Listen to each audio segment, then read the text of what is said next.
Hi, hello there. This is Let's Talk About Myths, baby. And I am your host, that woman who just, loves mythology. I am Liv. You all know how much I love my conversation episodes. It's so much fun to get to speak with people who have such specialized and fascinating knowledge, and today's episode is yet another instance of that. I spoke with Helen Lovatt, who quite literally wrote the book on the Argonautika. Helen is a professor of classics at Nottingham University in the UK and joined me to talk all things Argo. I have covered that story for all of you before, even read you all the Argonautika itself, but one thing I haven't been able to dive into until this conversation is just how old and how widespread the myth of Jason and the Argonauts really is. It was known as far back as the Homeric epics, where it's referenced to having already happened, and it spanned all the way into the Roman period and far beyond. Jason may be one of the most boring, if not one of the most malicious heroes, but fortunately, there is so much more to the story of the Argonautika than just Jason. This was such a fun conversation. We talked about so many different bits and pieces of the Argonautika story, from its origins all the way into some of the modern representations of it. We talked about Medea, obviously, myth broadly, sourcing, because I always want to talk about sourcing, and my not-so-new obsession with the island of Samothrace, because, the Argonauts went there.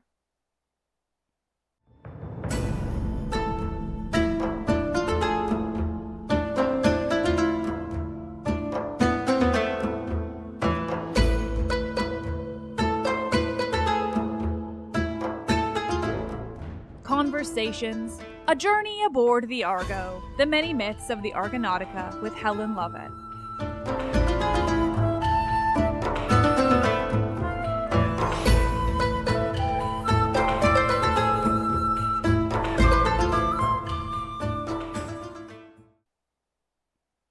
The Argonauts. I'm really excited about this.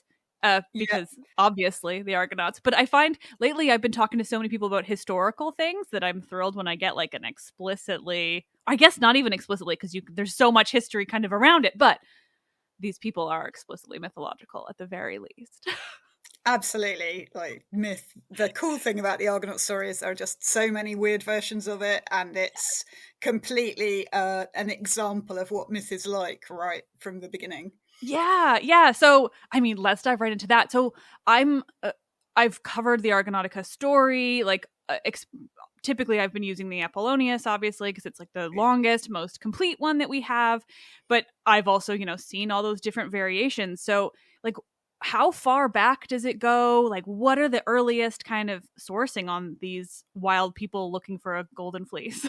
Yeah, well, it's sort of hard to know, in that there are definitely some really early things that possibly go back to the ancient Near East. So, I mean, the Hercules story is amongst the oldest strata of myth, and there's pretty good sense from the Homeric poems that the Jason story was already really well known. So there's a little bits in the Iliad talking about the children of Jason by Hypsipyle, and there's little bits in the Odyssey where Circe talks about them going through the Wandering Rocks, and she says there's only one ship that's ever managed to do this, and that is the Argo, well known to all. So it's a story that's already well known by the time of the Odyssey, which means, perhaps a lot of episodes in the Odyssey that look like episodes in the Argonautika were actually based on an earlier oral Argonautika. But it looks, because we're looking at it from the vantage point of Apollonius in the Hellenistic period, it looks like it's a much newer story, but actually it's a really old one. That is amazing. That's my favorite thing about anytime I'm encountering or trying to explain, I guess, like how these stories were transmitted to people. I just did I've been trying to get on TikTok and be young. So I just did like a TikTok video about the oral transmission of stories and that the way that happens. And this is such an amazing example. I'd forgotten how explicitly, like, I don't think I'd kind of clocked or just it's been a long time since I've read the Iliad. But those bits, but of course, yeah, Circe makes these really explicit references to that already having happened, which is just, sorry. Then my mind starts exploding on the, like, what we don't have, which is the story of everything. So much. Yeah. And there's loads. There were lots of foundation epics from the sort of 6th, 5th century BC that, like, there were ones from the Corinthian area, because Corinth was quite strongly associated with the Argonaut myth. And sometimes Aeetes, the bad guy in Colchis, is also Corinthian and has a claim on the Corinthian throne, which is one of the reasons why Jason and Medea go there. So there's all this stuff associated with different places in Greece as well. So there's just loads of, and then the visual and material culture stuff as well. One of the things that just occurred to me, but I've been really deep in talking and thinking about Thebes lately. And one of my favorite connections between those two things is this idea that, like, Cadmus goes and founds Thebes, he kills the dragon, he sows the dragon teeth, and some of those dragon teeth don't get sown there in Thebes, and they get, like, eventually given off to Aeetes. And that's just so, like, specific and interesting. And do you have any thoughts on, like, where that connection might have come in? It's an interesting one, isn't it? I mean, so this is from Apollonius. So, and Apollonius is such a playful author. So he's so self-aware in the way he takes alternative mythical traditions and puts them next to each other, or reworks them, or uses alternative versions, or makes little references back to them without actually telling the audience he's doing it. And, like, it would work really well if he was also working with a sort of Thebaid tradition that he was sort of playing around with and developing in his own way. And then he's sort of saying, well, look, I took the seeds from somewhere else. And of course, one of the key versions before Apollonius is Pindar Pythian 4. And Pindar was, like, in a Theban context. So you can really think about it as it might well have been an established part of the tradition, but it also works really well as one of these little poetic games where they're playing around with how the different bits of story relate to each other. Yeah. One of the other interesting things that I've come across but haven't looked into too much detail, but is, like, the variations on who was on that ship. Oh my God, so many. I made a spreadsheet. Oh God. I'm not normally a big spreadsheet person, but I just felt it was necessary. So I have, like, 107 different Argonauts on my spreadsheet. But I go all the way, because the book I was writing was a study of the tradition right from the beginnings up to the present day. So it's got things like the Argonaut board game and the Argonaut deck of cards and things like that in it. Computer games and so on. But it was really interesting to see how people like to pick the, like, coolest, most recognizable names, but then almost every version would also add in some random guy that they invented. It's interesting. So, like, the 1963 film, for instance, has Spiros, the amazing swimmer. Oh God, right. Yeah. So Atalanta is the one that always occurs to me, because, like, I don't think we have much in the way of details of her being there, but sometimes she's there, right? So she's there in Apollodorus. Oh, she is. Okay.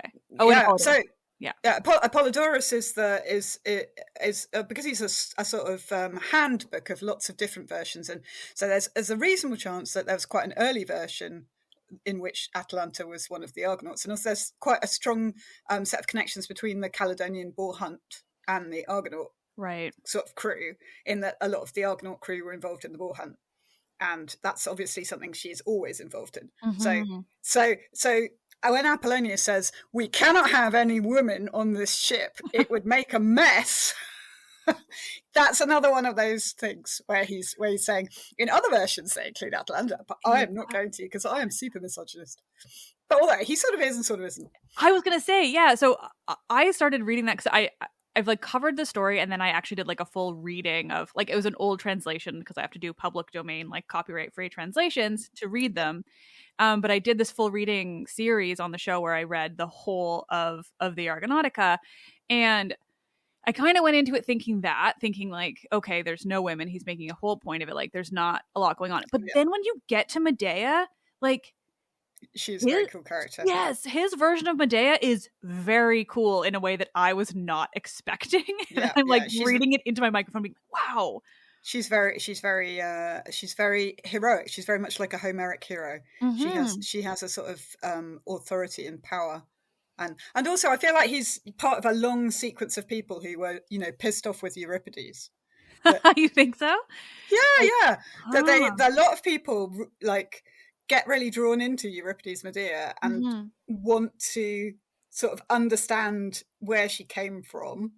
And so it's a sort of the rehabilitation, but also the foreshadowing.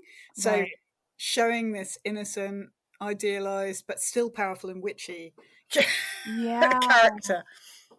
Yeah, that makes sense. I love Euripides' version of her, obviously. But yeah, I mean, if you're trying to like wrap your head around that one, which is so, like, we don't really have much in the way before Euripides of her. We just know that she was a thing. But that his version too, I loved like how explicit he is. This is like Apollonius, I mean, how explicit he is that like she is under a love spell. Like, this is not her actions, in a way that I felt very vindicating. Yeah, I mean, it's an interesting one, isn't it? And my students always get really obsessed about this because they can't get their head around it, and they want to blame.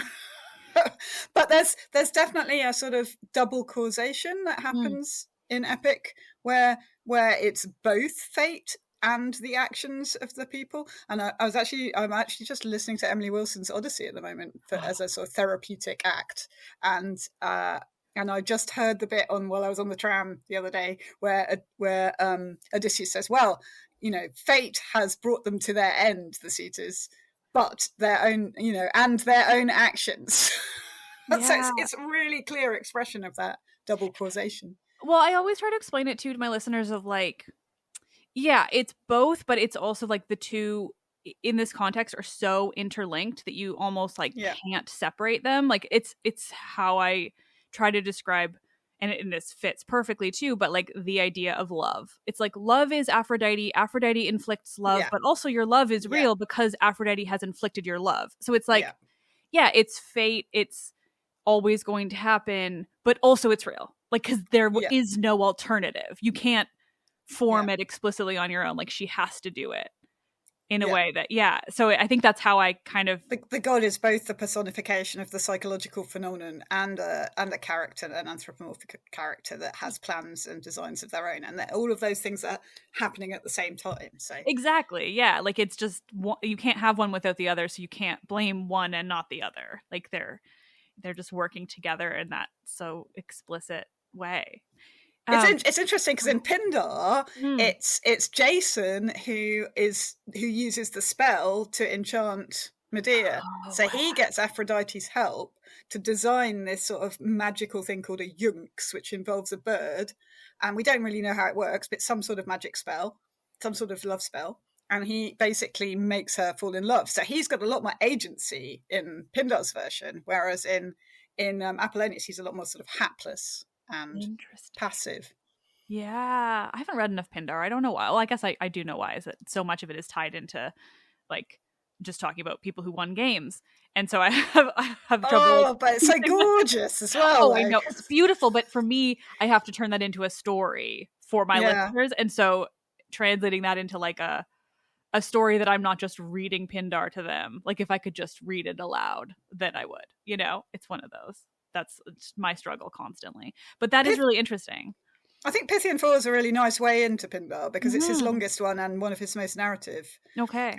And it does, although the frame is quite an obvious and interesting story in itself, in that the man who commissioned it was exiled from Cyrene, and then you've got these clear parallels where he's trying to basically persuade the king not to act like a tyrant and take him back. But so it's this idea of positive kingship runs through it, and also of healing social divisions. And Interesting. So you've got Medea in there as a prophet figure talking about the foundation of Cyrene, which is usually at the very end of the Argo's voyage, and it sort of folds in on itself. It's really narrative, very complex narrative. Mm-hmm. Oh, that's and then he obviously stops at the key moment of killing the dragon because he's maximum annoying guy. I like that. That was what surprised me in finishing the Argonautica too, is that it stopped before I imagined it would. Because of everything else I've read. I was like, what? You're not even going to get back to Greece? What's happening? Nope. We're like, Yeah, we just did this water carrying thing, and it was fun, and then we got back. Bye. Yeah, exactly. Okay, thanks, bye. That's it. What is happening? But that's very Apollonius, because his in the Hellenistic period, they were sort of experimenting with poetic form and just overturning and undermining all the ways everything worked before. Mm-hmm. So he's just having a lot of fun with the epic genre, and that's in a way what the deep dive into Medea's characterization is part of that, because you're not supposed to spend an entire book with a lovesick princess. No, I would imagine not in that time.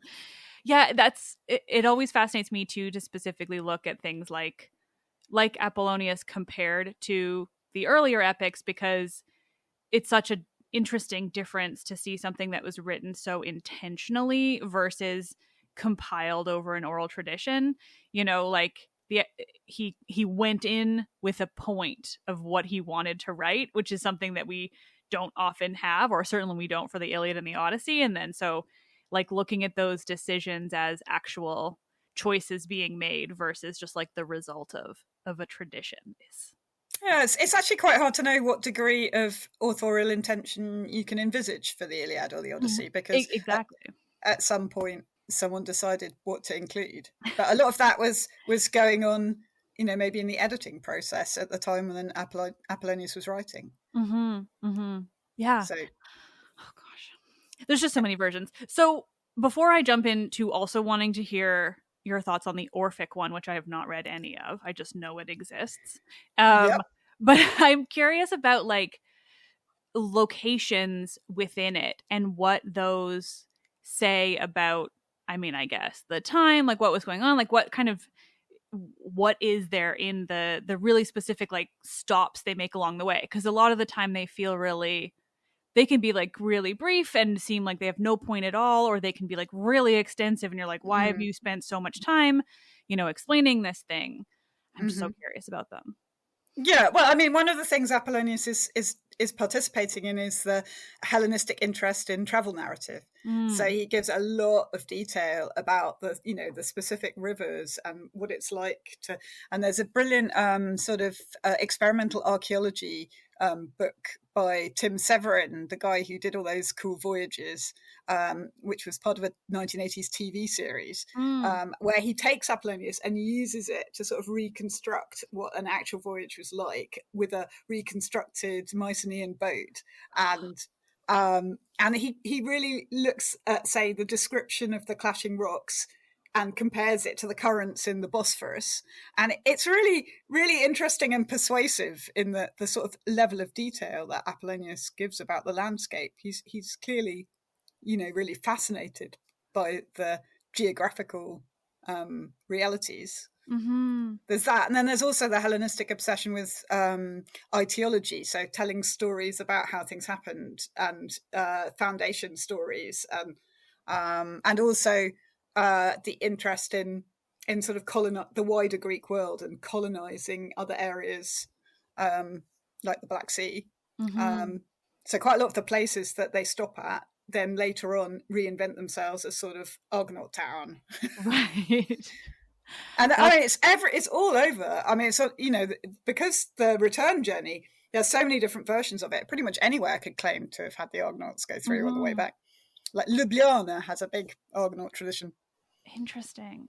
That just made you realize too there's a tradition, and I'm not remembering if it's in Apollonius or not, but where they stop on Samothrace, which is that's in Apollonius. My obsession. It is, okay. Yeah, I love Samothrace. It's so cool. I went there in June, and my life has never been the same, and now I don't think about anything else. And so I bring it up every time I talk to anyone in case I can connect it. But this is such a distinct connection because they go there, and is it in Apollonius, or I don't know if it's just a tradition of that time, but like they're inducted into the mysteries too. Yeah. He doesn't say very much about it. He just says that Orpheus told them to go there and they did it. And then after that, they were much safer. But I think it probably comes from Aeschylus Cabeiroi, which is only fragmentary, which is the Cabeiroi were the gods on Samothrace. So that the initiation rite seems to have been the central aspect of that. And it's the Argonauts who do it. So that seems to be quite an old part of the story as well. Why did I not know that Aeschylus wrote about them? Okay, sorry, I'm taking mental notes myself. I know about that because of Emma Cole's awesome article about Punch Drunk's immersive theatre, where they were doing that. They did a version of the Cabeiroi in London where people like walked around London being initiated into things and had to go into the British Museum and look at artifacts and then ended up in a warehouse. And oh my God, it sounds so cool. My brain is exploding. Immersive theatre. London has so many of those right now because there's the that City. one. Yes, so many people have told me about it, and they're like, "You have to do it." I'm like, "Did you think it's easy for me to get to London? I live in the Pacific Northwest."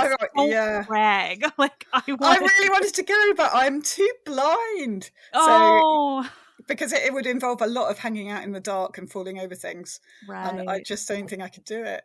No, but, that's fair. Oh, yeah, I've had a bunch of people tell me about it. I'm like, I've heard. I can't go. Don't pray. Oh my gosh. But that's amazing. Yeah. The Samothrace of it. Well, I never know which to call it, but I'm going to call it Samothrace. But when I'm in Greece, it doesn't matter. I guess I went there. So when I was in Greece, it was Samothrace. I know, it's exactly how I do it. Even I'll be talking to people in Victoria and I'll switch between the two and they're like, what are you? I'm like, sorry, I did learn that I cannot say Samothrace over there. They do need me to say Samothrace and I don't blame them. And I will. I know it's become a complete obsession. I'm already thinking about like when I could go back there, but it's so hard. Oh, it's so beautiful. So beautiful. It reminded me like both of where I come from and like not at all in these really interesting ways. Like Therma is like basically home in a way that I was like, I was not expecting this. And it's just wild. Yeah, no, it's I spent 2 weeks there alone in June. And now I'm just thinking about it. It's when my husband and I were interrailing back in 1996. We stopped there. The first place we stopped after Istanbul. And we got just like, we were just in love with it and couldn't bear to leave. So we used up so much of our interrailing ticket just sitting on Samothrace. I mean, there is nothing wrong with that. It is unbelievable. And it was September and empty and the weather was gorgeous and there were stars and waterfalls. So good. I saw, and I will stop because I don't know how much of this is going to stay in the episode of just like fawning over Samothrace, but I stayed in this basically the closest place I could find to the mysteries because that is all like I've been writing a novel about Cadmus and Harmonia and over the past year became like, oh, it turns out I have to write about Samothrace, like there's no question. And so that's why I went. I don't know if I'll ever finish it, but I'm now obsessed with the island at least. But so I got like the closest place I could find to there to the sanctuary. And I'd heard like for when I was there in June, it was also empty. And I think the pandemic might have hit them harder, which I wouldn't surprise me because like so many things were just like completely nothing. But I had a drink with one of the people working at the site, and she had talked about how she'd seen dolphins like just off the coast, like while walking on that road around the island. And I was like, I haven't seen dolphins yet. Like I'm so disappointed. And I walked back to my hotel, and this guy had just brought in like 60 sheep to just like do their sheepy thing like on the grass right by the water between the road and the ocean. And he was just like, I couldn't even tell where he'd come from. Like he'd like seemingly walked there with his like shepherd crook and just like hanging out with his sheep. Yeah. This is incredible. I don't know what I'm witnessing. Yeah. And I was so obsessed with trying to watch and see where he brought the sheep that I went back to my hotel, which could see the water. And I was like watching these sheep, and then dolphins went right behind the sheep. They were like 10 sheep and dolphins. I was like, what is happening? This island is magical. Arcadian paradise. Just Like, this place is another world. Like, anyway, oh my god. Yeah, so I'm actually attempting to write a novel about the Argonauts at the moment, and I'm stuck on Lemnos. So ooh, you're close. yeah. Yeah, that would be amazing too. I would love a novel about the Argonauts. So I think it would be fun. Yeah. It's the central character is Acastus, so that we get to have in our head the whole time the question of, is he going to be the baddie or not? Remind me who he Because is. he's the son of King Pelias, the one, and in the 1963 film, he's the baddie who betrays Jason. Right. And, so I thought he'd be an interesting character and then he has to like make a decision about how he's going to handle all the stuff when they get back to Yorkos. Yeah. Oh, I like that. Also because like Jason would be really hard to write because he's really boring. I don't know. I guess we can pull that back to the episode itself, which is my version of Jason is one of these people who's like sort of traumatized by his own beauty. That feels very Jason. Yeah. Yeah. Like taken over by really bad at making decisions. But also sort of charismatic and caring, and because I quite like Jason. I want him to be, you know, the not toxic masculinity version, the one who tries hard but just gets everything wrong. That feels very Jason. Sorry, now I'm trying to pull it back to, because I don't know if you want anything about your novel in the episode, which is... I don't mind. Okay, I've talked about it quite a few times. Yeah, cool. Great. Well, because Jason in the various like versions of everything, like I've always kind of had to, you know, pull everything together and form this idea on him, and I obviously, like, you know, part of my show is also comedy, so I'm like a little bit over the top sometimes, and Jason is easy for that. Yeah. But it's interesting to me because so many people come to me like, oh, isn't Jason the worst? Like, Jason's the worst hero. And I think Jason is not, like, if we're collecting the typical heroes, like who is the, you know, least heroic maybe. Yeah. Like, will always stand by Theseus. I have all my various things that I will use as evidence. But in the case of Jason, like, I find him to just be like, he can't do anything for himself. Like, everything. Not enough happens. Yeah, he's Americanos. He's without resources, like the opposite of Odysseus, Polymercanos. So there's like a word for it. yeah. So he does. Yeah, but the thing about Jason is that he's different in every single version. And in Pindar, he's actually pretty resourceful and effective and impressive. And maybe that reflected the early tradition, but we don't really know, because Pindar was also trying to make him look good to impress Alcesilaus and get his patrons, you know, to be allowed to go back to Cyrene. Yeah.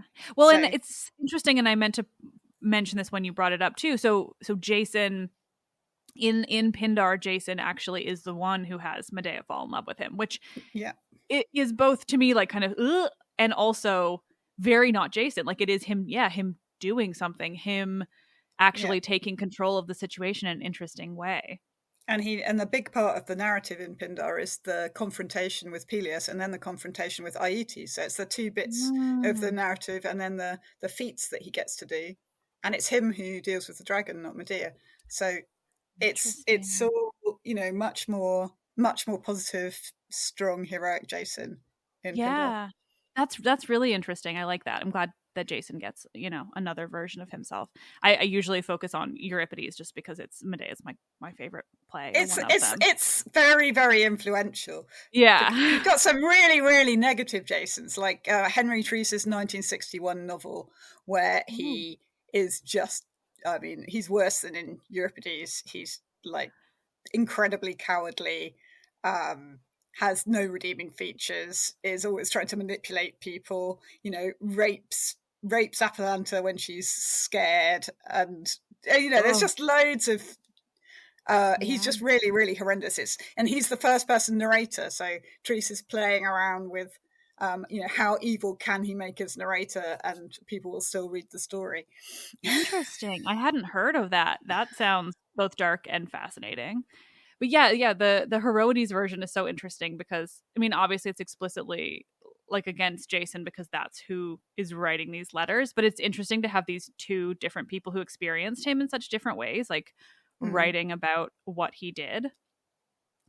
And there's some really cool versions of Hypsipyle, particularly the medieval tradition where Ovid is super important because they didn't have a lot of the Greek stuff. So, or at least it wasn't well known. And so there's a really cool sort of a romance novel by Lefebvre, where there's another woman as well called Miro, who he originally falls in love with. Oh my God. And then Hypsipyle seduces him, then Medea seduces him, and then on his way back, Hypsipyle sees them and commits suicide. So it's... Wow. Yeah, that reminds me, I was recently looking for like an image of her, and there was so many medieval versions, and I didn't really realize really why. Popular. Yeah. Interesting. And there's a brilliant opera by Cavalli from 1649 called Giasone, which is all just basically dodgy erotic stuff. And if you look on YouTube, there's quite a good performance of it. And it's basically soft porn. And at the end of it, he ends up with Hypsipyle, not with Medea. Wow. That kind of thing back then, that feels surprising and impressive. And basically they spend the whole time on this island doing sort of dodgy romantic subplots and trying to deceive each other and persuade each other to jump off cliffs. That sounds wonderful. It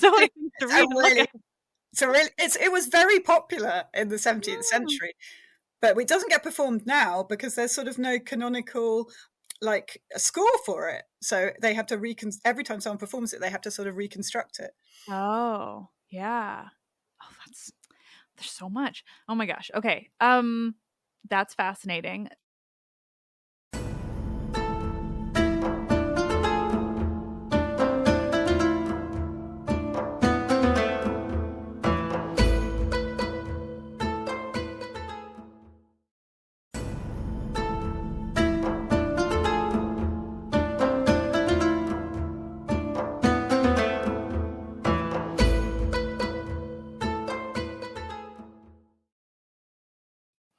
But so maybe the Orpheus.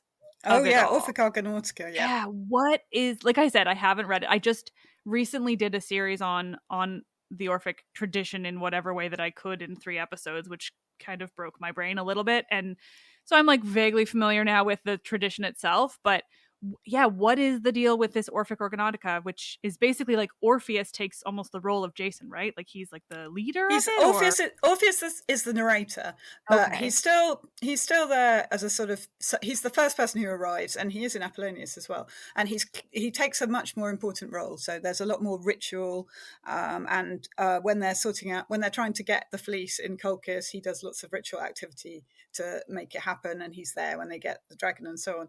But and it also misses out all the love stuff, so it basically just skips over it. So, so it's not as different as all that. It's clearly still got a lot of connections with Apollonius. So there's also quite a bit of Valerius Flaccus in it, I think, as well, which I'd like to have fun with, because mostly people assume the Greek traditions don't read the Latin stuff, and I'm not sure that's true. But the fun thing is the Orphic Argonautika, you'd think, is a pretty obscure text. There's no lerb of it. There's no sort of canonical translation, and there's some slightly dodgy ones that are out there, but there isn't a decent published translation of it yet. So hardly anyone reads it. And yet Charles Kingsley's The Heroes, which was like a really, really popular children's book in the late 19th century, Charles Kingsley picked the Orphic Argonautika to base his Jason and the Golden Fleece on. So it's quite a lot of it is actually a translation of the Orphic Argonautika.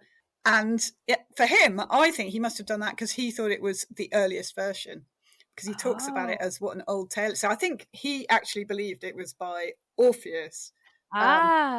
Whereas actually it's a 5th century AD text. So I think there was some scholarship where they did know that, but he obviously didn't think that. That's really interesting. Yeah, I mean, all the Orpheus stuff is so, complex and not complex, but the idea of, like that he that he wrote anything or that he was a person. So do they leave out Medea entirely, or is she there like without a romance plot? She's there, but it's just like summarized super quickly in like 3 lines. Wow. She's like not concerned with her, really. No, not really. So, and then Orpheus does a lot of the stuff that Medea would normally do. Right. You got to give him that. That's really interesting. The Valerius Flaccus, what is that? So I sort of came to the Argonauts through Valerius Flaccus, because I did my PhD on Statius, which was about the same sort of time, and they share a Hypsipyle episode. So, and Valerius Flaccus was writing at the end of the 1st century AD under the emperor either Vespasian, Titus, or Domitian, or maybe all of them. And it's very much a Roman Argonautica. So he obviously knows Apollonius really well and plays around with it, but it's actually not very much like Apollonius. It has lots of Virgil in it as well, and lots of Ovid. And it's a really cool text. It's really fun. And that his Medea is actually very like virtuous. So it takes her a lot longer to fall in love with Jason. She has an entire book of watching Jason fight battles and being manipulated by like both Juno and then Venus herself, actually like going down and making her fall in love, and she resists really hard. Oh, that's great. That reminds me, I was also recently speaking about Ovid's take on Medea in the Metamorphoses specifically, because that's fun too. It is. I mean, it doesn't really, it includes Jason obviously, but it's not as much about the Argonautica so much as it is like just Medea flying around in a dragon chariot, like being cool. I like that, because she's basically taken over the Argonaut journey. So instead of getting the Argonauts, you get Medea flying around in her chariot. Twice. She gets 2 trips around in her chariot, seeing everything. Yeah. No, I mean, we're viewing it from her point of view. So yeah, no, that's something that's coming out in the episode I have on next Friday, because I spoke with Stephanie McCarter about her new translation of Metamorphoses. Cool. Yeah, it's very exciting.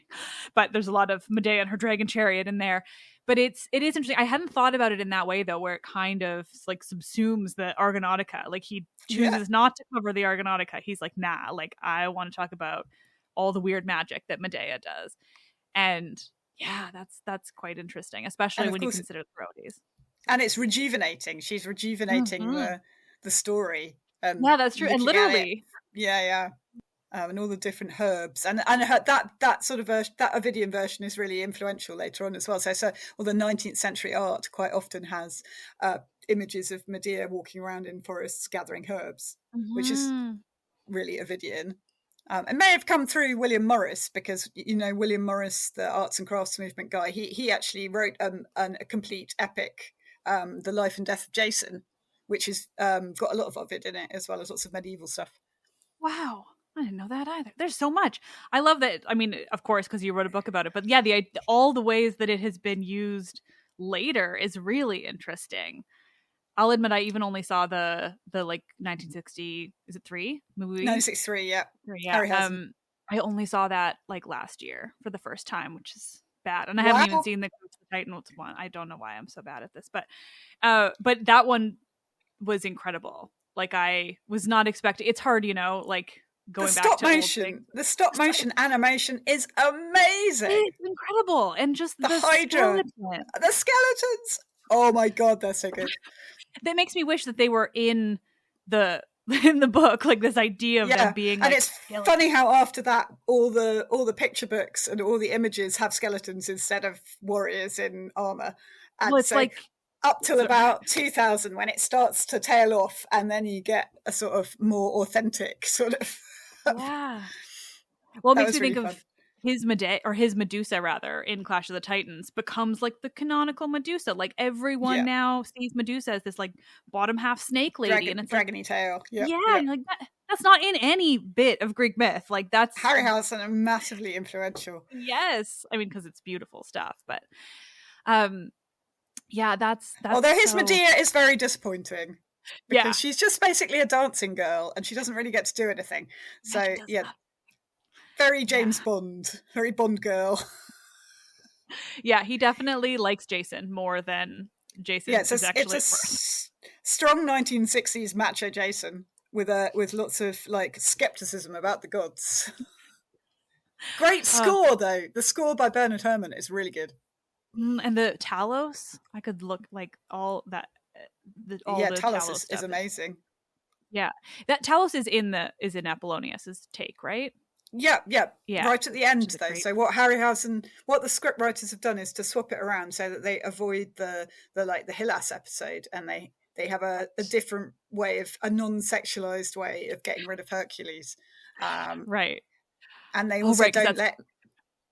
And then Medea is not able. It's not her power that deals with Talos. It's Jason. So it's all carefully fitting things into expectations in the 1960s. Yeah, I'd forgotten about that bit. Of course, yeah, they're not going to make Heracles leave because he was in love with a man. Yeah, although there's quite a good dynamic between the two, and Hylas is pretty camp. So I think the subtext is there. It's just they don't want to make it too obvious. Yeah.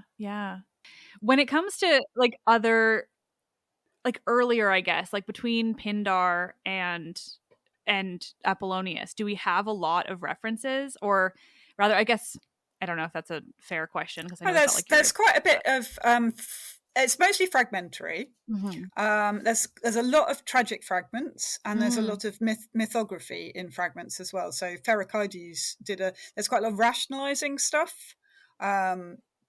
So the idea that the ram was actually a guy called Ram, or the bulls were gods that were Taurian. So hence Tauroi. Yeah. So there's a strong rationalizing tradition that goes back to the 5th century. Interesting. And there's quite a lot of historians who wrote about it as well, which is then reflected in, say, Diodorus Siculus, who's writing in, I think, 1st century BCE. And his version is totally different. For him, the Argonauts is a sort of subset of Heracles. So Heracles is with them the whole time. And they just help him do stuff. Like they help him put Priam on the throne in Troy. They help him get rid of Phineus and replace him with someone else. So it's all just a Heracles thing. Interesting. So probably there were two traditions. Probably there was a Heracles version and a Jason version, which is quite fun because often in the modern, like say young Hercules is Hercules and Jason, and some of the films like the 1958 Fatigue di Ercole is also a mashup where Hercules is sort of in charge. Interesting. I forgot it. I haven't watched Young Hercules since I was young. And now, always want to go back to that, though. I mean, God. Yeah. Right, awesome. Canadian pride. The tragic fragments. How many? Like, were there a lot of plays that we think featured these guys? Quite a lot of different plays, mostly focused on particular episodes. So, like, the killing of Peleus when they get back. There's quite a lot of Iolcos stuff. There's some there's the root cutters, which is that's Peleus's daughters killing him off. There's also quite a few Phineus tragedies. I think all 3 of the tragedians wrote about Phineus. So Phineus is the guy with the harpies, the prophet in right. And in Apollonius, he's a good guy, and they're saving him from these horrible harpies who are destroying him. And Apollonius's version has completely sort of overwritten everything else. But when you look at the tragedies, you find that there's a strong alternative tradition in which he was a really nasty piece of work. He had put aside his first wife, who was Cleopatra, the sister of the sons of Boreas, Zetes and Calais. And so she's their sister. He's put her aside, and then he's either killed, imprisoned, or blinded her sons, and taken another wife. And the second wife wanted to get rid of her. So it's he's an evil villain and is being punished with the harpies and with blinding for a really good reason. And then when the sons of Boreas turn up in Apollonius, they rescue him, but they spend quite a lot of time like saying, "You sure we should do this? This seems a bit risky." And in the Orphic Argonautica, they all punish him, and the Argonauts Boreas blows him off into the wilderness where he dies. So it's a totally different tradition that is basically under the surface, and because Apollonius has dominated all the later versions, Valerius, everything except the Orphic Argonautica. And it's interesting because Kingsley in that point is really unsure what to do, and there he includes all the versions. So he's just like, there are some that say this and some that say that. Interesting. Yeah, I mean, it sounds like what I do every time I talk about anything these days. Yeah. I can't pick one version. I have to tell you everything. I'm sorry. One of the things that's destroyed me for that, and I realized I'd heard about the root cutters through that, is the Timothy Gantz Greek or early Greek myths. Oh my God, I love Gantz so much. So helpful. And also I think that he has definitely caused my podcast to be like a lot more in the weeds than it like necessarily needs to be. Very good nerdy stuff. Yes. Yeah, so lovely. That's how I know about Pherecydes at all, because it's so fragmentary that like it's really hard to come across any of his stuff outside of that work, I find. But meanwhile, like, you have to go to Bob Fowler, which is all still in Greek and not translated. So and it's no good for me. Yeah, actually, but they're pretty good. The Lerb fragments, the Greek tragic fragments in the Lerb are good now. Yeah, I need to get more of those also. Gosh, I don't know why I didn't consider how many fragmentary like tragic pieces there would have been about that, which is interesting. But of course, like, you have Jason and Medea, so like why wouldn't there be so many more? One thing, I don't know if it connects as well, and I've been told many times that I need to read it and I haven't yet. But I'm curious what your thoughts on what is his name? This is me not being good at Rome, but the Roman guy who wrote the tragedy of Medea. Accius? No. Seneca? Yep. There were quite a few of them, so that's why I'm a bit confused. Nope, Accius is only fragmentary, so we don't have that many. We don't really know how he played it. But Seneca, Seneca's Medea is fun. And his Medea is a lot. So his Jason is a lot more like an Aeneas figure. He's sort of like driven by obligation and trying his best in difficult circumstances. So he's trying to sort of rehabilitate Jason. There's such a long tradition of trying to rehabilitate Jason. I feel like Apollonius is right out at the edge of the spectrum for most rubbish Jason. And like Euripides is most hated Jason, and then everybody who comes later is like, no, Jason was actually okay. Let's try and make him okay. Apart from Henry Treece. Do you think that's a Roman thing, trying to heroize Jason? Yeah, I mean, definitely the figure of Aeneas is quite important, because Virgil drew so much on Apollonius. Like Apollonius was really influential on Virgil's Aeneid, and then people who are a bit iffy about Aeneas are like, okay, he's actually really like Jason. So like they're sort of rehabilitating Aeneas by rehabilitating Jason. Interesting. Yeah, they're definitely very similar, as someone who doesn't care for either of them all that much. Yeah, that's interesting. Yeah, I like to consider what Rome was doing and why, but usually it comes back to like fighting or thinking about how Rome treated a lot of women characters versus Greece. Well, I don't know, because I mean Medea is Valerius's Medea, I think, is a strong character. Well, and I say that, and then Ovid's is as well. Ovid's Medea is pretty great. Yeah. Yeah, I mean, I feel like in some ways they're like less monstered, as it were. So you've got the Etruscan model of femininity, which contributed to Roman femininity, which was actually quite independent. And Roman women could own property and have quite influential roles, and in ways that go beyond a lot of Greek culture.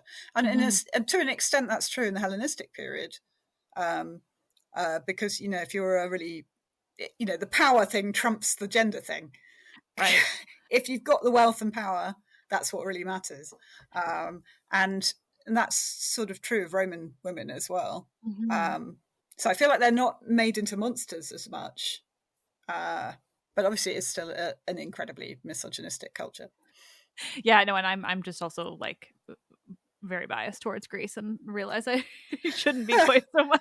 It's just where my interests are. Also, it's like I classical might and before. actually be a Latinist, she says. Yeah, no, it's fair. It's fair. I talk to a lot of them. It's fine. And I also really don't, even just as you're talking about Hellenistic, I'm like, I also don't dive into the Hellenistic period enough. I need to. But It's that's what very I have. cool. Yeah. Yeah. It's more just like, I mean, when it comes to mythology, it is like, I just tend to have, the early sources as my interest point, but I'm also using Timothy Gantz and stuff. So it's getting everything, thankfully. Yeah, I mean, I think also, quite often the evidence for the early sources comes from a lot later periods. So in order to understand that evidence, you have to sort of, because there's some really interesting bits of Valerius that, like Hercules deals with the sea monster trying to eat Hesione at Troy. So that's a totally different episode that you mostly don't encounter in the Argonaut story, but it's a big episode in Apollonius. Sorry, in Valerius. In Valerius, yeah. I have told that story on the podcast, so I am sure that I've read him and didn't just forgot about it because that was like a year ago now. Because that's an interesting story that I think, I mean, I guess it was definitely one that he was working on an older tradition, right? Because the idea of Heracles, is very ancient. Yeah. The Greek and Roman stuff is just sort of not really, you can't divide it up. It's one big culture that is, because we owe so much of our understanding of Greek traditions to Roman preservations of it. So it's it's just all mixed up together. Yeah, in a very satisfying way. Yeah. Which leads me to speaking of older sources that tend to be so helpful for us when we don't have earlier sources, Apollodorus. Like, how much does he work off of Apollonius versus other sources that we might not have? Interesting. So one of the things I did was to look in my spreadsheet of Argonauts. I looked at how much overlap there was between different catalogues of Argonauts, and they were all different. Helpful. And Hyginus had more overlap with Apollonius than Apollodorus did. I think Hyginus was drawing from the tragic traditions, so it's really interesting. Apollodorus is actually quite different from Apollonius. Interesting. And I guess he's drawing from some of the prose traditions, or maybe some of the other early poems. I find it interesting. I was just looking at those two writers for another story, and the way that they can vary a lot in ways where just leaves like all these open-ended questions about like what they were working off of, because we have these two, like in my case, I was looking at the story of Ino of Thebes. Yeah. And that's between an important them, backstory. And I guess it really relates closely to where the Argonautica takes place. But it's interesting because I'm looking at the Gantz and so much else, and she is not named as like the stepmother villain of the Phrixus and Helle bit until people like Hyginus and Apollodorus, whereas like before that in the sources that we have, it's like an unnamed stepmother, and so it could be like a different Athamas, and it doesn't necessarily need to be Ino, and it's an interesting thing of trying to navigate that. And it's like, okay, well, but those two guys or sources name her as Ino, and like what are they working off of? And and like Jason's mum is very confusing as well. She has loads of different names. Interesting. Well, Jason's, I realize I don't think I know much about her at all. Like, what are the different versions of who she was? So I think there are 3 or 4 different names. Alcimede is the one that Apollonius uses. And he actually gives her quite a lot of airtime. So they have that whole sort of, because he was taken away as a baby and then just came back. And then she has to let him go again, probably to die. And actually that mother relationship and the whole emotional thing is big in the 2000 TV version, the Hallmark one. I can picture that one. I don't know if I've seen it. It's actually pretty interesting. So it also plays around with, like it has a bizarre scene where Zeus tries to seduce Medea. Oh, interesting. But yeah, and some of the things that at the time I was like, this is just completely out there. I then looked up and found that, you know, there were actually early variants that had stuff like this in there. So I was like, oh, okay. There was me thinking they'd made that bit up, but actually maybe he found it somewhere. Yeah, like actually maybe they were going so deep into like some wild fragment that they actually like were weirdly accurate. That's interesting. Yeah. That reminded me, though they're deeply unrelated. One of my favorite things in looking at the story of Jason is that piece of pottery. I forget what physically it is, but it's the one where Jason's like getting spat out by the dragon. The Doris cup. Yeah, love that. So cool. Yes. It's so cool. And we don't have like an actual surviving source that it describes that happening, right? Like him actually getting eaten and spat up, but we like I feel like people have theories. Yeah. Mainly Jason Colavito. He has many theories. But yeah, I mean, it could be some version. There are other visual representations with the same thing on it, so it's not only the one. So it seems to be a separate iconographic tradition, and the iconographic traditions and the textual traditions are not always the same.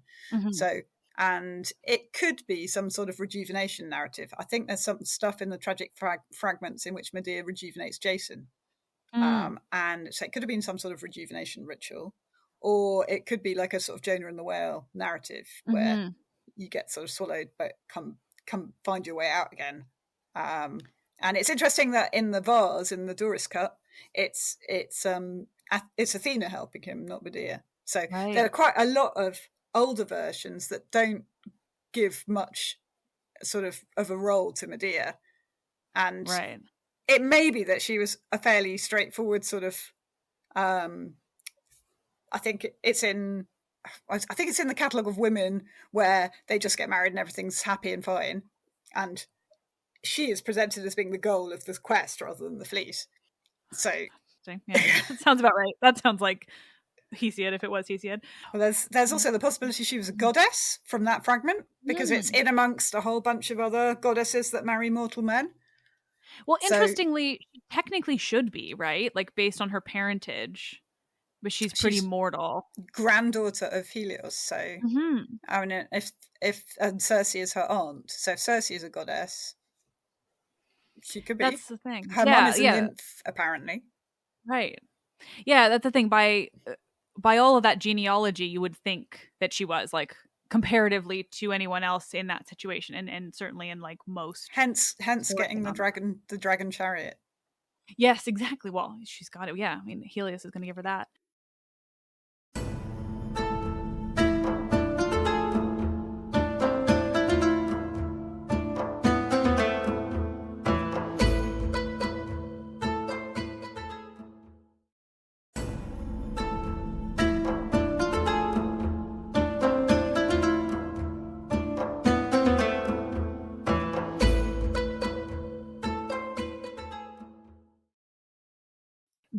Thank you. That reminded me.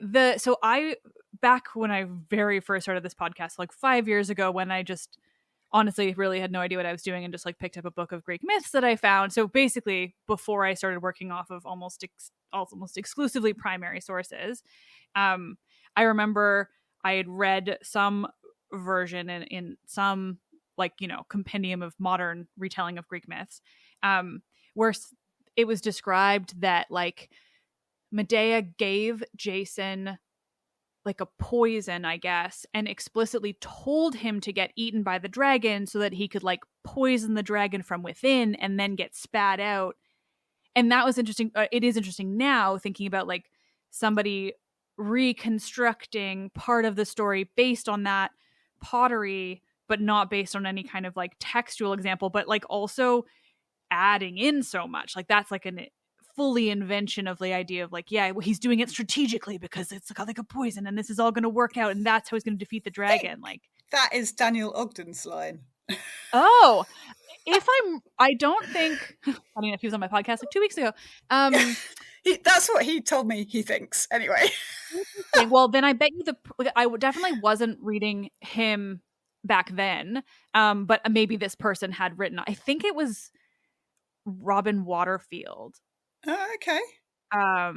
Which look back on it's probably a theory that's been around for a while, because there are quite a lot of rationalizations or explanations of things that have a sort of venerable tradition of their own, like the idea of the clashing rocks being icebergs, which goes back at least, I mean, Kingsley uses it in 1867 or whatever it was, 1855 actually, I think.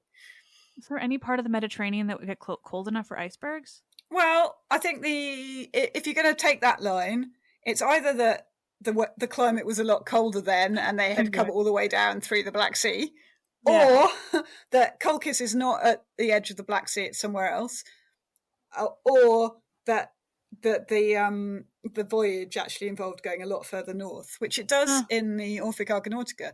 So on the return journey, they go either through the English Channel or even further up, around the top of Scandinavia. Wow. So they go really far north. And there's also a version where they go really far south as well and find, go around Africa or find the Oceanos and go all the way around the world. Oh, I love that. That's really interesting. I'd never imagined something going that far. Makes me think of all the people trying to rationalize Atlantis. And is there any kind of like I don't think there's any Argonauts in Atlantis, except for the TV series, BBC Atlantis, which has got Jason in it. That is actually very cool. I want to write about that. I watched a couple of episodes for that for another podcast I was on. I forgot about that. Yeah, that was a wild thing where it's like suddenly all of Jason's things are in Atlantis. And Pythagoras. Why Pythagoras? Just someone people have heard of, I guess. That's exactly what I was just going to say. Like, I do think that they just picked the names that were both like somebody people had heard of, and probably in the case of Jason, like I almost wonder if they were like, well, like Hercules has been overdone, but like we also want someone whose name is like easy for people to remember.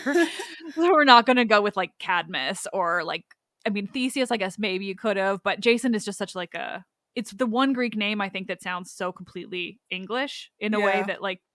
Yeah, I guess that's why why Rick Riordan uses it in Heroes of Olympus as well. Does he use? He has a Jason? Yeah, okay. Yeah. One of his heroes. That's interesting. Yeah. I forgot about that Atlantis show. It was like actually I think I watched the whole first season. It was. I got bored in like the second episode of the second season or something and stopped. I should watch the rest of it though. I liked the mashup of the Theseus myth with the Jason myth, because that actually already happens in Apollonius. So because he talks about, he uses Theseus as an example to persuade Medea, and it doesn't work in terms of temporality because he would have had to be before. Yeah, exactly. Yeah.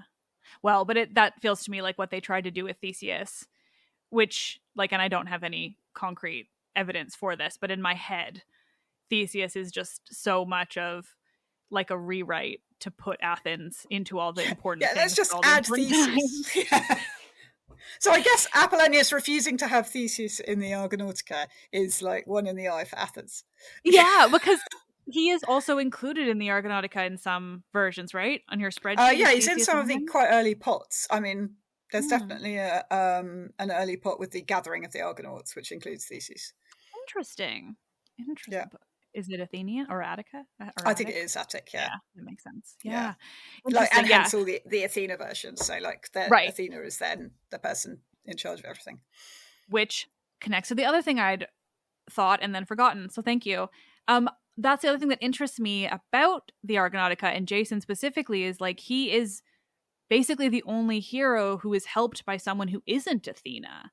Like who is helped by Hera. Hera doesn't do a lot of helping heroes, and Athena almost explicitly helps. I mean, I think she helps every other hero. It's an interesting. And that's a really early part of the story as well. So that's mentioned in that's mentioned in Circe's speech, I think. Hera loves Jason. So and that's something they do in the 2000 film. They have a very explicit like erotic thing where Hera's trying to wind up Zeus by like going on about how beautiful Jason is, and Zeus is getting angrier and angrier, which they do as sort of thunderstorms erupting. I have to find that version. It is actually a lot of fun. I mean, I can picture the like cover because like as someone who was like a preteen in that Yeah, time, that the actor whose name is also Jason Jason something, London. Yeah, thank you. He was in like everything. And then now I feel like yeah, he's like completely disappeared. But like I can yeah, picture him as like the 2000s actor and yeah. then playing that role. And everyone hated him so much. There's some brilliant reviews. There's one like Yeah. Oh, the Jason was like a bowl of soggy cornflakes, and I'm like, yes, this is the Jason I know and love. that's exactly it. Like that is Jason. Like I don't think that's the actor. That is Jason. I had Yeah, ages ago I had on a guest. We talked about Medea and Jason, and she described him as having the personality of a used dishcloth. yep, Like I just think that's what makes him him. It's not necessarily an insult all the time. It's just like that is Jason. He's just kind of like a blank slate. Well, that's it. That's what I think. I think that every version comes up with their own Jason. So there are also some really powerful dark Jasons as well. There's this really interesting trilogy of fantasy novels by a guy called Robert Holdstock, and his Jason is really violent and sort of compelling and exciting, but vicious and nasty. Mm. And that's quite an interesting one. That's, I think, the darkest Jason. Interesting. Darker than the other one you were talking about where he's like a rapist too. Yeah. Well, the Treese one I think is more like more the dishcloth, but with a lot of emphasis on the used. Gotcha. I see. This is why I can't hate Jason in the way that, like, I do love to hate Theseus. Like, I love that part of it because I just think it's fun to point out everything that makes him a mess. But when it comes to Jason, like, I just think he is fascinating in the way that he is this blank slate, that he is just kind of like this malleable, like, thing. He is so many different things. He is so usable by the people around him. He's just kind of Yeah. this like figurehead who's there in name but then really just like leaves everything up to everyone around him. Yeah. I think Apollonius is really, he's the key for that. He definitely is. He's made Jason that blank Yeah. slate. Yeah. I mean, Um, he, as the, like, you know, earliest. undoing epic heroism. Yeah. So do you think that was intentional? Yeah. Yeah. Like he was just that he was like I mean messing with. that lovely election scene. It's just so brilliant. The bit where Jason's got everyone together and they're all ready to go and it's all very exciting and he's sort of full of himself and he's just been compared to Apollo. And then he's like, "Okay, everyone, I think we should decide who's going to lead us because it needs to be someone who's really good and can speak well and everybody goes Heracles." And Heracles is like, no, I'd be rubbish. You have to go with him. He's the one who called us. it's so like it's very much like that bit in the Iliad where Agamemnon tries to motivate everyone and they all try to go home. Yeah, and it's just how rubbish a leader he is, and it's all just gone horribly wrong. It's totally backfired, and it's just massively awkward and embarrassing. And Hercules also comes out as a bit of a twat.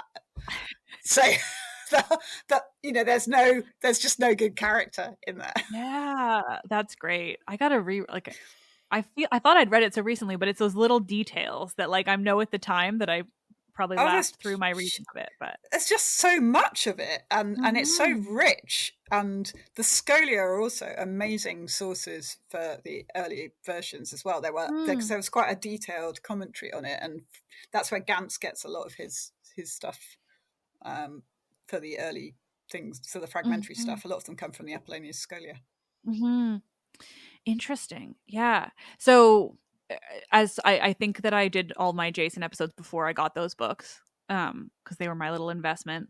But what like is there references to kind of what Apollonius is doing or like what he might have changed from earlier versions that we don't have? Or Yes. So yeah, that's where we find out about quite a lot of the tragic fragments. So like the Absyrtus episode, for instance, where Jason murders Medea's brother, and all the different versions of that. There are so many of them. That's where the some of the tragic fragments come in. because there was, I think it was Aeschylus' version, where they had a feast in the palace in Colchis, and she realised the fleece seems to have been in the palace in this version, which actually happens quite a few times in the later traditions. But and she basically uses Aphrodite. Aphrodite distracts Aeetes by making him have sex with his wife. And that's how they managed to get out of the palace. And she brings the fleece with her, and also her tiny little baby brother, who she then cuts into pieces to put off the hunt. So that's where that's one of the best.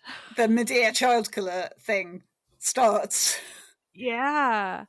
So you mentioned Jason doing it. So is there times when it's Jason who kills Absyrtus and not Medea? In Apollonius, it's Jason who kills him. Oh, okay. So, but he's in that version. He's much older and he's leading the pursuit, and it's almost it's not exactly a fair fight because it's an ambush and Medea lures him there, but he is trying to attack Jason and Jason is trying to attack him, and it's all a lot less problematic. It's still quite problematic, and there's this bizarre masculismos ritual where Jason cuts off all the extremities of his body to try and get rid of the pollution and not be pursued by his ghost, which is one of the most interesting bits of evidence for Greek purification rituals. Ooh. So this is the problem with having read so many different versions. They all blur together in my head. So all I could picture is the Medea doing it. But as soon as you started talking about it, I was like, I now, fully remember the getting lured there and it being an actual kind of fight between them. So the purification ritual. So does that suggest that that it was ever a common thing to cut somebody up into a bunch of pieces so your ghost didn't pursue them, or no? Maybe. I mean, I mean, there's quite a lot of interesting purification rituals in the Argonaut tradition, and so I was working on. There's also the Cyzicus episode. Do you remember that one? The one where the king, where the Argonauts get blown back to the island, where they've had, they've made friends with the king, and then they accidentally end up fighting and killing them, and everyone dies. Right. Yeah, that one. Well, in Valerius, they try to purify themselves. So in Apollonius, they purify themselves by making a big statue of Cybele and, doing rituals for Cybele. In Valerius, they make statues of the dead people and try to persuade the ghosts to go into the wooden statues of the dead people, which is they're called colossi, and they're really weird and cool. So there's that, and the dark fantasy guy, Robert Holdstock, he takes those and then he turns it into this thing where Jason resurrects his Argonauts, who through these wooden figures that they gave him, which then is a way of taking them out of their previous lives, like an episode of depression. Wow. These rituals, I mean, just the way that I think a lot of the interest in ritual in the Argonaut myth, in the modern reception of it, comes from Robert Graves, who was absolutely obsessed with it. I know I also used to go to Graves more before I kind of realized how much he just seems to have kind of invented. Yeah. Oh my God, Robert Graves is so annoying. I hate him so much.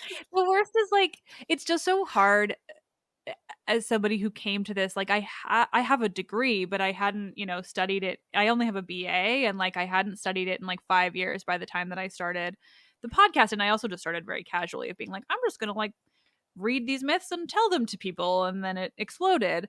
And thankfully, I also have a keen interest and obsession with making sure that I am doing it, accurately in the way that myth can be accurate. Here are the ancient sources, here's what all the different versions are, blah, blah, blah. But authentically. Yeah, exactly. I am looking at the ancient world. But it took me so much trial and error of I'm going to look at Graves because look, his book is everywhere and it seems like he's making all these points. Literary authors really love him. So, these really posh, well-respected people who think, I'll do a bit of Greek mythology, they go straight to Graves. There's still a real reliance on it. Yeah. Needs a good debunking. The problem is book sales too, right? Like it's in public domain, so anyone can do it, and it just like I assume it is, or else they just a bunch of publishers just have Oh, all the rights. they're still reissuing it. Oh, It's exactly. Yeah. I it's mean, I have. Penguin. Yeah, I was wondering. Yeah, because I have this like beautiful one, which is for the listeners, the one where it looks like a comic book, but also people are often really disappointed when they open it and there's literally not like it's not like they made it into a comic book. They just made a beautiful like comic book cover, which is great. And like I have friends who work at Penguin because I used to, and so one of my friends just sent that to me once, where she was like, "Look at this!" And I was like, thanks, but it was again before I knew that like don't look at Graves. Like, well, I mean, he is interesting because he's got this obsession with like female power and women, you know, like, and the whole of his retelling of the Golden Fleece was before he wrote the Greek myths, so it's sort of how he got into it all. And he starts off with this theory about the great mother goddess, the triple mother goddess, who is replaced by the Olympians, and then the whole thing is about a conflict between the mother goddess and the Olympians all the way through. So he's got this obsession with mother goddess power, which is very attractive to sort of goddess worship communities.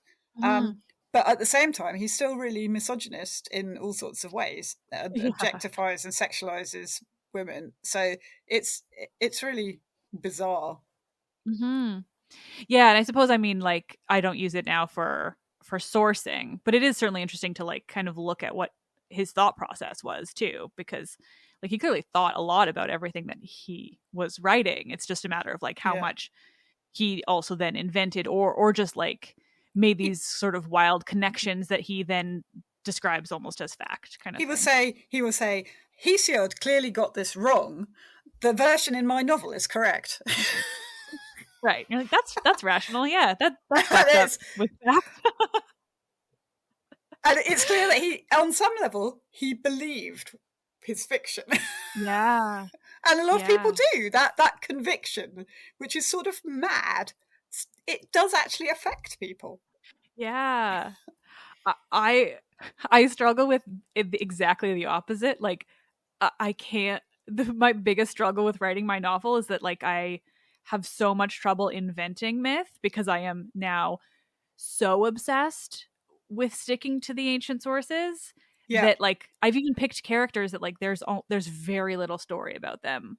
And then I've picked Samothrace where there's very little about this island, and I'm still like I can't invent it. I need to find it in the ancient sources, but like it doesn't exist. Yeah. But there are so many different ancient sources that you can just pick amongst them.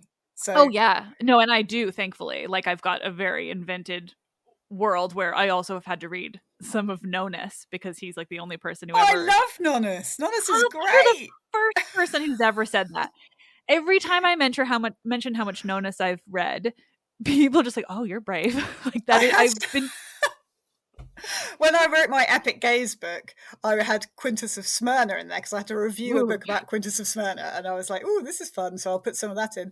And then it came back with a reader's report, and the reader's report was like, if you're including Quintus, you should definitely have Nonus." And I was like, "Oh, Nonus!" And then I started reading it, and I was like, "Wow, Nonus is so cool." Yeah, I love it. He's got such fascinating stuff. I mean, specifically, he's the only author I've ever found to devote really almost any time to anything happening on Samothrace, and he devotes a lot of it. There's like 3 books on Samothrace with Cadmus and Harmonia, and so like it's been huge as a source for me.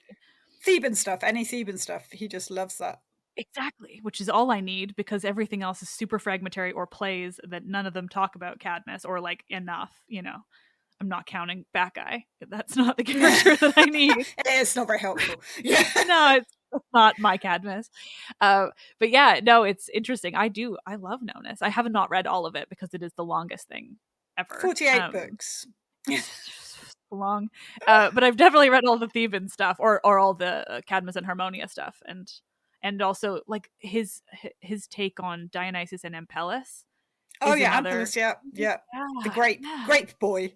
Yes, which like is such like a 2-line thing. It's gorgeous in his, and it's like 2 lines in every other source. It's like this thing happened, and you're like, thanks, that's super helpful, thank you.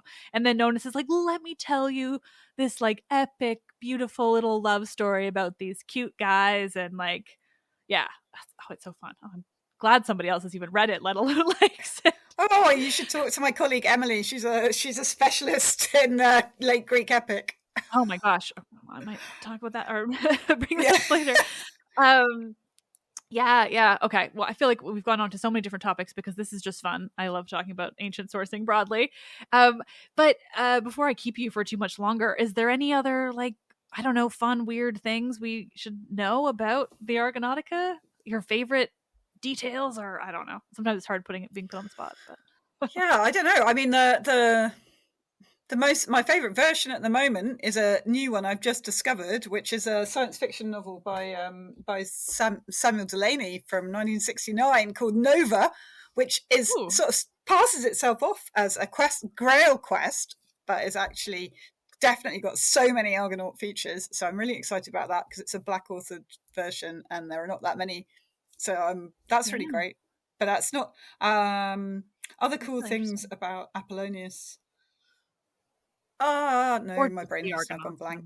No, that's it's a very specific question. I just like to make sure I didn't like stop anyone from sharing the like most exciting thing they love.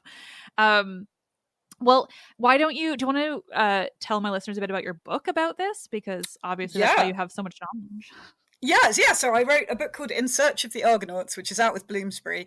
And it basically goes through the story of the Argonauts and then also looks at all the different versions right up to the present day. And it's sort of looks at it in a thematic way. And we look at gender and sexuality and ethnicity and otherness. And we sort of I try to think about the way, the ways people are interested in the meaning of the Argonaut myth and the sort of fascination with, acquisitiveness and the associations with the gold rush and all of. So there's that idea of exploration and it's used by science and all these different versions of the Argonaut story and what it can do in different cultural contexts. So I had a lot of fun with that. Yeah, I don't know what else to say about it other than that, really. That sounds great. It also led me to, and I just really quickly, I'd love to hear your thoughts because I realized this didn't come up. But one of the things that I always find so interesting and like to emphasize to my listeners is Medea being othered and like being this person from the East, like a quote unquote barbarian. And I'm not totally, I don't recall quite how much it comes into play in Apollonius. I just think about it in terms of Medea broadly. But like, do you have any thoughts on that? I didn't. Oh yeah, well, so I mean, there's a theory that Argos, son of Phrixus, when they're deciding how to come back, mentions this idea that the Colchians were actually founded by Sesostris from Egypt. And so there's a tradition of the Colchians being black, which does give quite a different. And Christa Wolf in her Medea, for instance, has Medea as black. And so, thinking about the different races around the Black Sea and the different tribes, there's a lot going on there where I say Apollonius, for instance, is showing how, Greeks react to different cultures. And then Valerius has got a sort of different take on it because he's got actual experience. The Romans had actual experience of going to amongst the Black Sea people, so he has a lot of fun representing all of them. But there's also quite a lot of interest in the idea of a sort of a black Colchian, and of Medea as a sort of refugee or and that's there also in Diodorus where she escapes from. She's not interested in Jason. She's not in love with Jason. She just uses Jason to escape from her dad, who is busy trying to kill off too many people. I forgot about that piece from Diodorus. Because that's where he has this whole wild thing about like Hecate is her mother. Hecate. Yeah, that's right. Yeah. And then between Hecate and Aeetes, they're like murdering people for fun and like testing poisons on them and and then Medea wants to get away from them. I forgot about that. I love that. It's great, isn't it? Yes. I realize I've covered it on like episodes where I talk about witches, because it is such like an explicitly like dark version of like Greek witches. Except that Medea is not dark in this one. Yeah.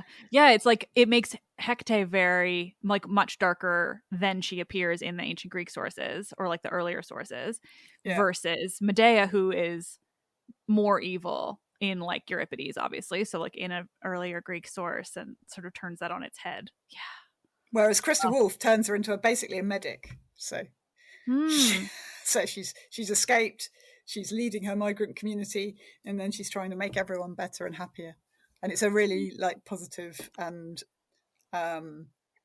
like sort of rehabilitation of Medea. Yeah, I mean, I love Medea. I think she deserves to be rehabilitated. I definitely have spent way too much time justifying how while I don't support it, I understand why she had to kill her children in Euripides. Like, I think he makes a valid point for why she felt it was necessary. Anyway. Yeah. I'm very pro Medea all around.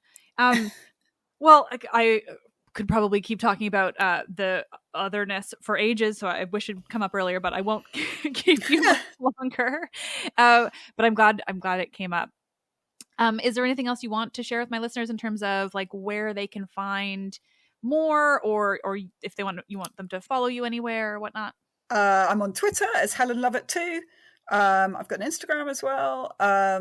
I do sometimes write about Argonauts in blog Argonauts and Emperors, and I'm hoping I'm going to write more Argonaut stuff in the future. So look out for it. And the book is available from Bloomsbury, and I think that's it. Wonderful. Well, I'll include some links in the episode's description so everyone can find it. And I realized today that I don't own your book. I just knew all about it. So I'm going to have to go pick up one too, because that sounds fascinating. And now I need to talk more about the Argonauts on the show. This is what happens every time I talk to anyone. I was like, well, okay, now I have a bazillion more topics to talk about on the show.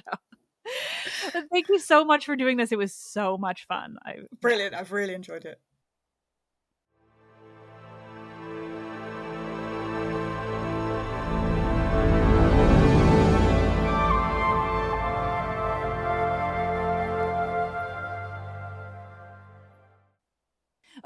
Nerds, as always, thank you so much for listening. Gods, I love these conversation episodes, and it's nice to have one like this that is so explicitly myth. I'm always here for the history and the culture, but I mean, who doesn't love to learn about all the intricacies of a myth like this one? It was so much fun speaking with Helen about it. Such a joy to record. We did actually talk all the way back in October. I'd recorded so many conversations that I even still have a few from back then. There's just too many amazing people who are willing to nerd out with me. It's the best. Anyway, you can learn more about all the versions of the Argonautica through Helen's book, In Search of the Argonauts. I've linked to it in this episode's description, along with her Twitter if you want to follow. God, these conversations are so much fun. The Argo, a bunch of heroes jammed on a boat together. What fun they must have had. Let's Talk About Myths, baby, is written and produced by me, Liv Albert. Michaela Smith is the Hermes to my Olympians, handles so many podcast-related things, from running the YouTube to creating promotional images and videos, to editing and research. Stephanie Foley works to transcribe the podcast for YouTube captions and accessibility. The podcast is hosted and monetized by iHeartMedia. Help me continue bringing you the world of Greek mythology and the ancient Mediterranean by becoming a patron, where you'll get bonus episodes and more. Visit patreon.com/mythsbaby or click the link in this episode's description. Thank you all for listening. You're cool and nice. I am Liv, and I love this shit.